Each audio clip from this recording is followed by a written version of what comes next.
Hey, how's it going? My name is Brad Stuart. I'm with Brian Allison and Natalie Brooke.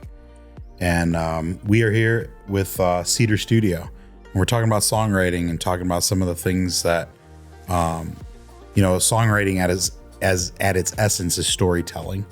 And a lot of the stories.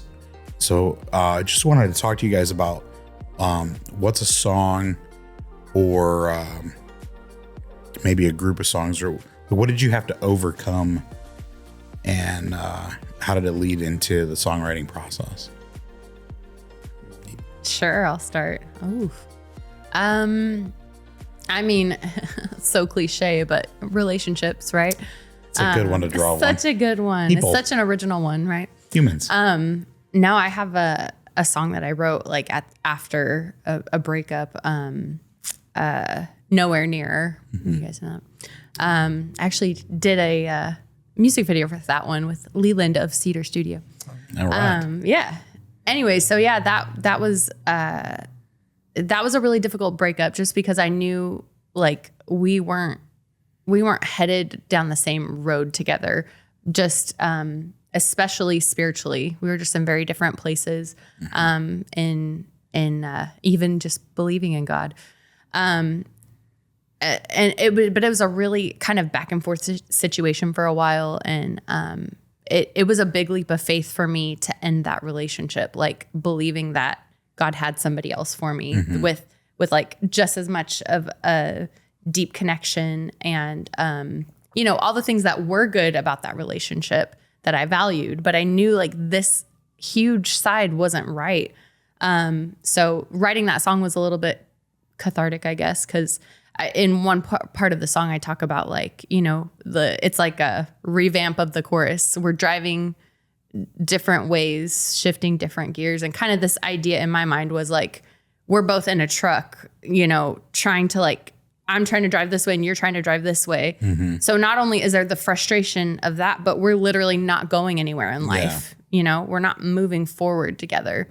And so writing that song came out of that season for me. And I don't know. I mean, every songwriter says it, how songwriting is like journaling sometimes, and getting your thoughts and your emotions out and being able to put it to melody and chords. And now, with writing that song, did that like give you like a sense of like healing from it at all, or like closure?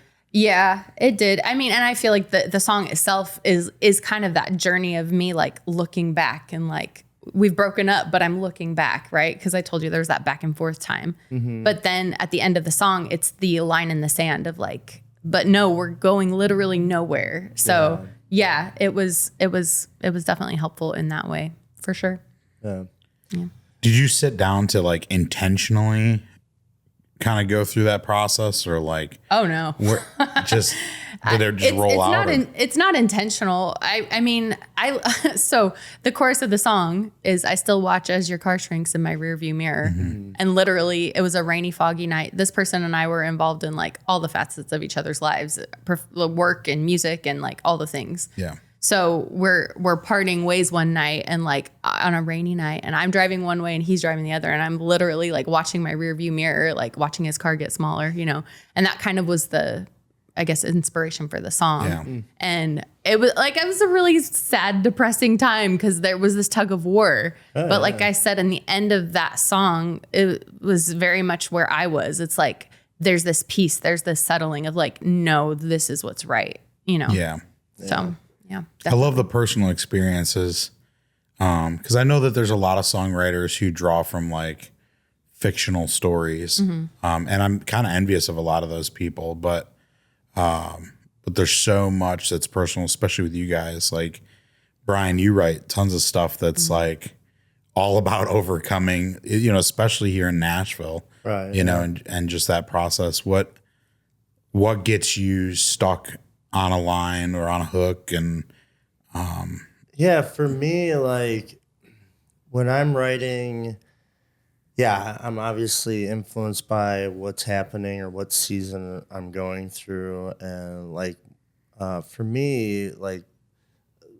I asked you the healing thing. It's for me, I write the songs so I can, when I play it out, Yeah.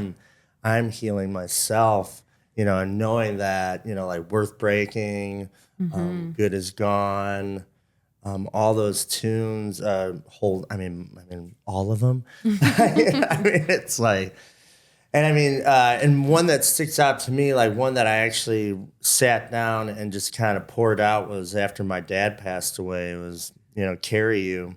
And that was on my first album, but that was one of the biggest songs for me to like just heal, because I wrote it like within a year after he had passed away. So it was super still in it, It's still raw. Yeah, right. And my dad was the type of person, like when my brother passed away, he looked at me and he's like, "Hey, this is a good time to write a song."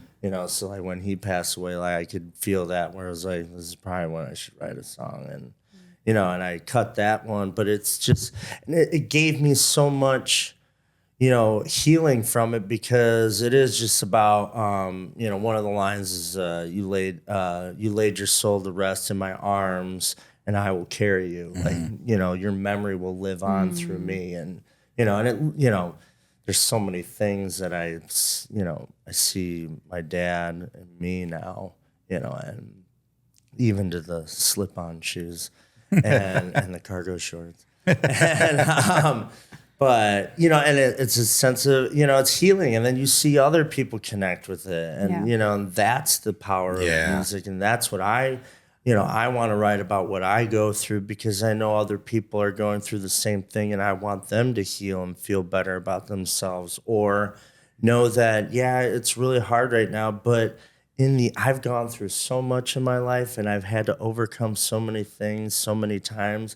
I'm so used to it, where it's like when everything doesn't go the right direction or something really bad does happen, it's like, okay, we just got to go through that process and we got to get through it. And it's just overcoming. So like the songs are just, they help me keep going, kind of thing. And that's, songwriting for me is just getting that weight off your shoulder kind of thing.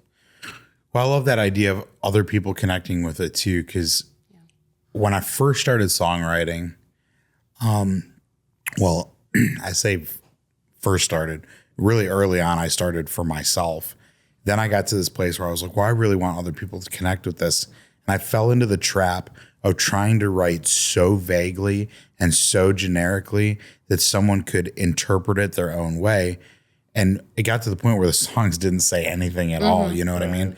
And I was listening to interview with Jason Isbell, and he was like, be super specific with the story. And I really connected with that. And I felt vulnerable doing that.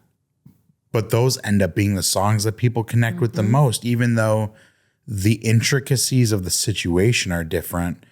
The sentiment is so shared, like I think about, like This Side of Heaven, and how, I had such a great mentor, and when he passed away, I was devastated. But before that, having that conversation where, kind of like we talked about in our previous podcast, about not having a plan B, and that idea of, he's just like, you won't know on this side of heaven the impact that you might be having. So he used to tell the story of this guy, Cortez, who was a ship captain, Spanish ship captain in like the 1500s. And he was going to conquer some village or whatever. And he ended up burning the ships, giving the order to burn the ships, because he told his crew, if you want to go home, it's through them. And it was a really violent way of telling people, like, there is no plan B. And it was his way of trying to motivate me, which was kind of dark, but but it's in the song now, that second verse, leave the ships behind in cinders because we won't need them. There's no plan B. So having things like that, or even going through, on this upcoming record, I'll put out a song called NICU Baby that's about the process that we went through. And early on in that, we didn't know if my wife was going to make it through. We didn't know if my daughter was going to make it through. And that was a scary time. And I wrote that song not even thinking about it going out. It was just overflow of what was happening in my life. And now what's so wild is that song, every single time I play it, somebody comes up with their story of their NICU baby. And some of them went similar and some of them didn't, but yeah. I mean, even for myself, like my boys were in the NICU for 2 weeks. I mean, nowhere near as long as you guys, but you know, when you little tubes to feed you, you know, like, like, you think like it takes you back. I mean, they were just preemies, so it wasn't as, you know, dire as you guys. I love that line, swaddled in blankets and hope. Yeah. I just remember when I was writing it, thinking this will never go out. This is a me song. Because I have those, you know, that are hyper specific. And that one, you're describing the super specific situation. And then you come to find out when I remember just early playing it out to work it out, people are like, I went through the same thing. Yeah. And there are so many NICU babies out there. Our nuances may differ, but our shared experiences end up bringing these things together. And that's what I love so much about what we're doing. I love when we go out together because of all the stories behind the songs and how it adds this new intimacy in the room that's just so cool. So, yeah, it's good stuff. It is good stuff. Love talking songwriting with you guys. And thanks so much for Cedar Studio for having us. And we would love to come back, and we just love what's going on here. And so thanks for having us. And check us out on the road. Again, Brian Allison, Natalie Brooke, and we are hitting the road here, and we'll be doing several laps. So thanks for having us.